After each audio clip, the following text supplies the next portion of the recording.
What's going on, y'all? It is day 22 of my 1K a day series. So we up 22K.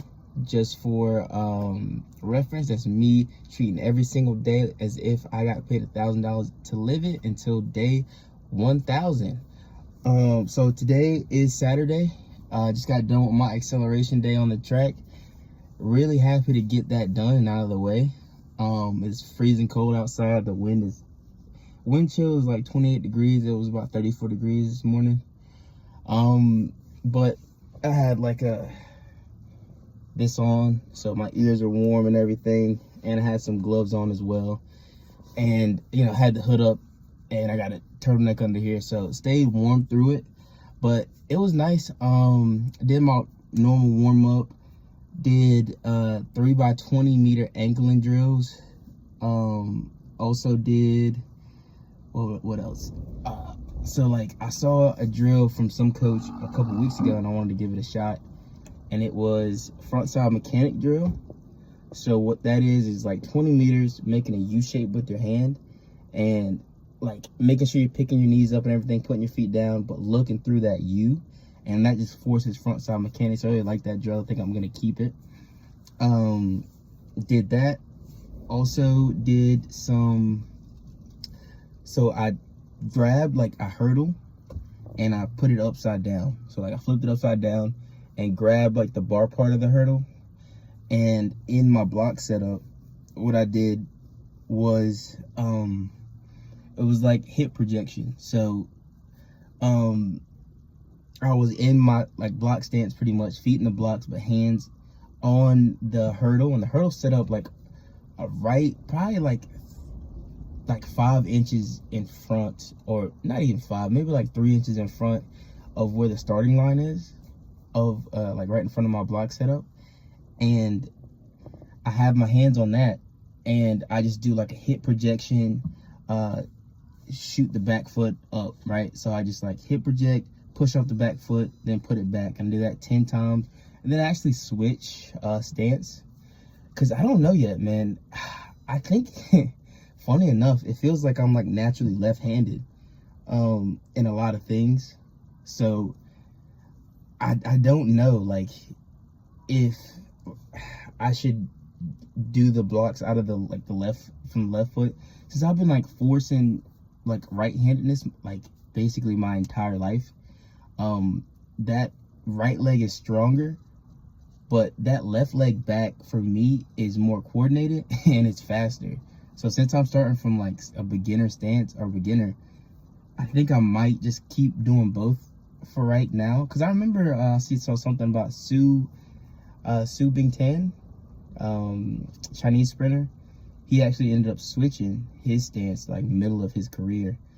But for me, that left leg back feels so natural, and it just feels like that part of your brain that part of your brain that's just like instant. That part of your brain that like is like reactionary. I feel like my left leg is attached to the part of my brain that's like reactionary, and the right part of my brain or my right leg is attached to the part of my brain that's like I have to think about it more than the left leg. It's just a little bit weaker. But strength can be built up very easily. So I'm gonna keep that mindful right now. I'll keep on switching stances in my block starts. But then we have a tire out here on the track that I use, and it's like a tire with a rope and a shoulder harness. So harnessed it up and did 4x20s with that, and that felt really nice. That felt really smooth. But then I did something different.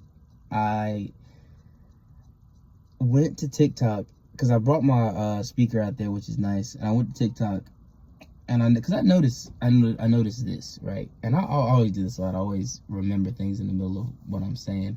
But I noticed this, that in a lot of professional races, and like I would say like high stake and high profile races, a lot of times the gun sound isn't like to the left of them, it's in a speaker behind them.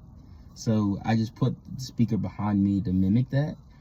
And I just got a TikTok sound, and this lady who's doing the TikTok sound of the starting gun was actually like, it was a terrible start.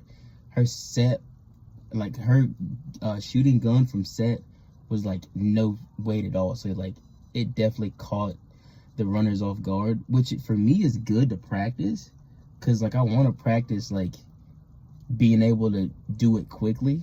Like obviously that's not the only thing I'm gonna practice, but I remember like it was my first indoor meet, so my third meet overall, that they did that, and I was so like, my breath literally, I had like half a breath in my body. Like I breathe in slowly, so you're supposed to breathe in on the way up, like when you know, put your hips up on the blocks. When they say set, you're supposed to breathe in, and it takes me a while to breathe in. Like I like breathe in like, but it was like set, boom. Oh my goodness, it was unexpected, just like that. But yeah, it was literally like a set, boom. And in the middle of my set, when I was like setting and breathing in, they shot the gun, and I was like, it literally, instead of like going forward, I like shot straight up and back, because I was like, whoa. And but next thing I knew, I was already behind, and it was like my brain was off with the thinking, and it was like, all right, cool, like, you know, there's nothing I can actually do about that in the races. The people who control starting guns. Like I just got to be prepared for it, straight up. And that's through repetitions, and that's through, you know, going through different sounds on like TikTok of different starters, and just, all right, this one's fast, this one's slow, like this one holds set position at normal rate, and I'm just gonna go with different ones and just kind of get used to it on my acceleration days. But I do some I did some block starts, just like 15 meters as is, like just at my own pace, because I was focused on form and getting out. And I realized when I did it at my own pace, man, it was so much smoother than trying to time up that lady's set or react to the gun. And I realized it's a whole nother component I got to get used to, that's going to take months as well, is getting used to someone else's rhythm while I'm on the track. Because that's just something that no one really speaks about, because I guess everyone else basically has a coach, so they got to get used to their coach's rhythms, and they got multiple coaches. So man, one day one coach goes, and one day they have cadence from their teammates or something, maybe like that. But for me, I'm all alone, so I get used to my own rhythm. But my own rhythm, one, is very unique. So it's like it doesn't really follow anybody else's cadence, so I really got to get used to that. That's like a big barrier for me. And that was good to get, like, to know that week 2 is honestly very amazing for me. Like, I'm putting so much together so early, and I'm also in just like great shape right now. Like, not again track shape, but like in bodily shape, to where it's like if I did have a really like high scale great coach, he could probably get me right in 6 weeks. Now I'm taking 100 weeks, because again, I'll just be way more self-fulfilled getting this done myself. And I don't have the access to that, and I'm not gonna make any excuses. I can still just get it done myself. But it's nice to be in that physical space as well, because I spent those 2 years making sure, like, you know, it's not gonna be a thing where I just got, you know, I'm 10% body fat and I gotta move around a whole bunch of like extra weight, like I'm 5'9" and 195, like trying to run fast. That's not gonna work. You know, I'm still at like 160, and it's all muscle, because I just been building up, making sure that muscle was there, and I've been building up like elasticity and stuff like that in the gym, just making sure that my muscles can fire, and my tendons are strong as well. So I got that there, but it's just the coordination and the timing. It's timing and coordination on the track, and I'm noticing so many things, and that's gonna take time, but I just think it's the benefit when it all gets put together is going to be absolutely amazing. Good, amazing. It's absolutely amazing. And also breathing is really big. Just trying to focus on breathing out on my nose and mouth at the same time. That's getting kind of difficult, because I'm taking like half breaths with my nose and full breaths with my mouth, which is kind of throwing me off. But that's something I'm mindful of as well, and it's really good to be mindful of in week 2. So I'm happy. I'm about to go to the gym. and do a little circuit, very light, keeping it light on acceleration days. I'm about to go do some deadlift. Light on the deadlift, just want to move the bar quick, so I'll probably do like 185 deadlift jumps, and not even regular deadlift, like Jake can't do that, that would be stupid. Well, not stupid, I mean, I guess it's called like hang pulls, you can kind of do that, or power, what is it, I forget what it's called, where you kind of like half power clean and you jump with the bar. You can do that, but most people just do hex bar jumps, and I'll do that with 185, and then I'm going to just up it to like 250, and then do some quick like a set of 5, and just up down real quick, and then the last set will be like 350, and I'll try to get that up and down real fast. Nothing crazy on that, nothing too heavy, just trying to move stuff fast. And re-engage the glutes after they've taken a bit of a break. Then I'm doing some single leg hops. I really realized today that that's what I'm lacking. It's some single leg work, so I'm gonna incorporate that more. But yeah, man, overall pretty good day. I'm happy about what I got going on. I'm happy about where I'm at. Even overall in life, like life has gotten really just calm for me.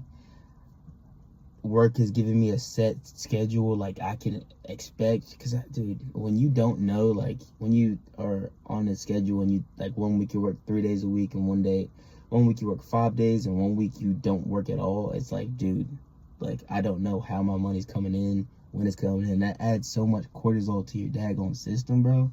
When you're trying to get stuff done, it's just like ridiculous. So now that my life has settled down a bit, and I've gotten structure in my workouts, and I've gotten structure in my recovery, I've gotten structure somewhat in my diet. My diet isn't as structured as I'd like it to be, but I will say that since I took like over a year just studying food, I kind of like, I just kind of naturally don't miss anymore with the diet. Like I get all of the macronutrients I need, and most of the micronutrients I need as well, because I focused a lot of time on micronutrients, because I always wanted to, you know, focus on the things that other people aren't paying too much attention to, because I feel like that's what'll give me an edge. And a lot of people just focus on macros and get enough protein, get enough carbs, get enough calories, and that's very important. You got to get that done, and get enough fats as well. Like a lot of people focus on that. If you know you're a little bit more advanced, you realize you do need a good amount of fats. But then I focus on the micronutrients for my own body, like, you know, the irons, the vitamin D, the vitamin C, and then, you know, you focus on fiber, stuff like that, where it's like, all right, I make sure I'm hitting all that in my diet. That's just kind of, it's all been incorporated in my foods, but I haven't gotten it set to where it's like acceleration days I eat this, on max velocity days I eat this, on heavy lifting days I eat this at this time, because it's gonna get to that point where it's like I eat this at this time, and in this order. Like I do this in this order, and I eat this in this order, and it's just like second nature. And it'll get to that point, but that'll take, you know, weeks as well. But once it does, man, I'll be able to branch out for this, like social media as well, and I'll just be able to do a ton of different stuff. So I'm excited about that, but I'm gonna get in the gym, stop yapping. I will see you guys tomorrow for Max Velocity Day. It'll be just as cold, but it will be sunny, so I'm happy about that.